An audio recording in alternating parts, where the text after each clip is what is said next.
ദൈവം സഹായം ചെയ്യും. എന്നാൽ പലപ്പോഴും നമ്മൾ പ്രാർത്ഥിക്കാൻ മടിക്കുന്നു. എൻ്റെ പ്രാർത്ഥന ദൈവം കേൾക്കുമോ, ഞാൻ പ്രാർത്ഥിക്കണം എന്നൊക്കെ നമ്മൾ ചിന്തിക്കും. എന്നാൽ പ്രിയ സഹോദരങ്ങളെ, ഞാൻ ഉറപ്പ് പറയാം, നിങ്ങൾ കണ്ണീരോടുകൂടി ദൈവസന്നിധിയിൽ പ്രാർത്ഥിച്ചാൽ ദൈവം ഉത്തരം തരും. നിങ്ങളൊന്ന് പരീക്ഷിച്ച് നോക്കൂ. നിങ്ങളുടെ വേദനകളും നൊമ്പരങ്ങളും പ്രയാസങ്ങളും ദൈവത്തിന്റെ സന്നിധിയിൽ, യേശുവിന്റെ സന്നിധിയിൽ ഒന്ന് കണ്ണീരോടുകൂടി പ്രാർത്ഥിച്ചാൽ ദൈവം അത്ഭുതങ്ങൾ നിങ്ങളുടെ ജീവിതത്തിൽ ചൊരിയുമെന്ന് ഞാൻ ഉറപ്പ് നൽകുന്നു. നിങ്ങളൊന്ന് പരീക്ഷിച്ച് നോക്കൂ.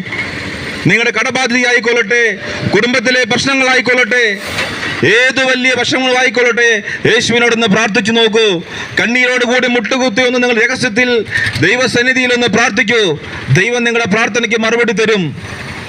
കാരണം ഈ പ്രപഞ്ചം സൃഷ്ടിച്ച സൃഷ്ടാവിന് നിങ്ങളുടെ ജീവിതത്തിലെ പ്രശ്നങ്ങളെ കണ്ടിൽ നടിക്കാൻ സാധിക്കുമോ?